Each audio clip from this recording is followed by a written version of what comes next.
Build the Life You Want, The Art and Science of Getting Happier. By Arthur C. Brooks, Oprah Winfrey. Summary: Build the Life You Want is a practical instruction manual on becoming happier in 2 parts, first offering several science-backed tools for emotional self-management, followed by actionable advice on how you can start improving the 4 big pillars of happiness: family, friendships, work, and faith. When her legendary show ended in 2011 after 25 years and over 4,500 episodes, Oprah Winfrey fell into a big void. What will I do next? She wondered. Theater, perhaps? I used to always think that I would be happy going to Broadway, Oprah says in an interview. She even received the perfect opportunity, a Broadway screenplay from the award-winning Tony Kushner. But then doubts appeared. I don't know how I'm going to do this play every night for 8 shows a week, she realized. Once she pictured the details, Oprah understood she could never live in New York, let alone perform on Broadway.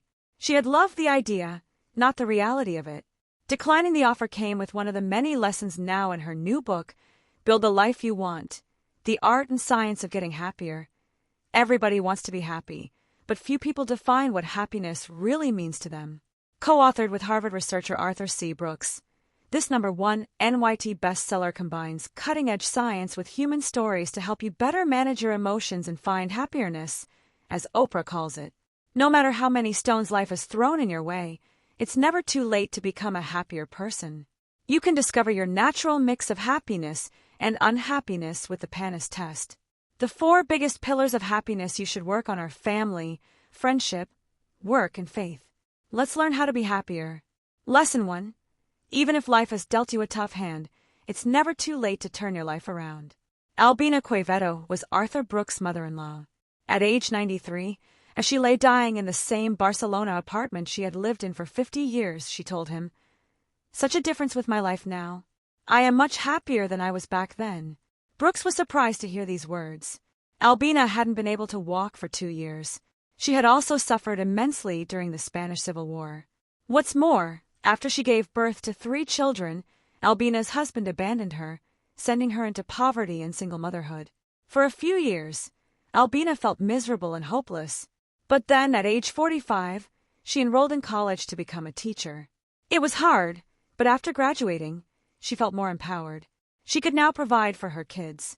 After 14 years of separation, her husband also reapproached her.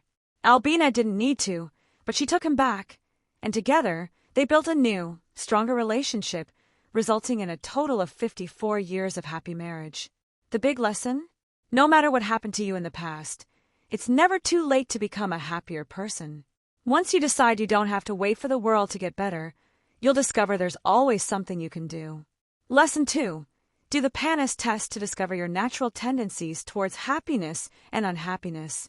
While one of the big messages of the book is that your happiness is not just based on genetics, we do all have different starting points. A quick but enlightening way to find out yours is the PANAS test. PANAS stands for Positive and Negative Affect Schedule. First developed in 1988, this 5-minute self-assessment reveals how strongly you feel good and bad emotions. You can take the test online or grab pen and paper. Do it while in a neutral emotional state, for example after lunch.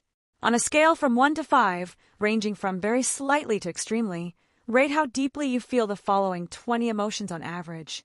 Go row by row. Attentive hostile. Active irritable. Alert ashamed. Excited guilty. Enthusiastic distressed.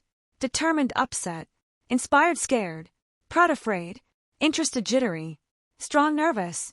With your scores in hand, add up the points for each column. The total for the left is your positive affect, PA. Right is your negative affect, NA. The global average for PA is 35, for NA it's 18. Are you above or below? Note your result in both categories. Accordingly, you'll fall into one of 4 PANAS quadrants. Build the Life You Want summary, PANAS test quadrants. If you're above average on both scales, you're a mad scientist, someone who's worked up about something, good or bad, most of the time. Below on both makes you a judge, detached and cool as a cucumber.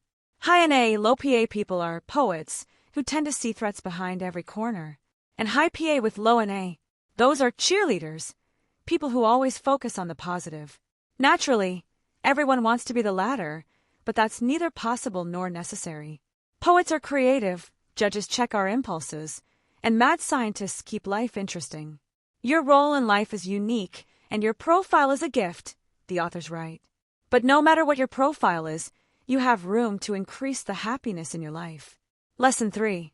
If you want to be happy, spend most of your time and effort working on the 4 big pillars: family, friendship, work, and faith. When we don't feel in control of our lives, we might spend them chasing the 4 idols outlined by 13th century philosopher Thomas Aquinas: money, power, pleasure, and prestige. But even knowing we can change our lives, where do we start? How about the 4 big pillars of happiness? Family are the people we are related to. Friendships are the people we cherish and trust.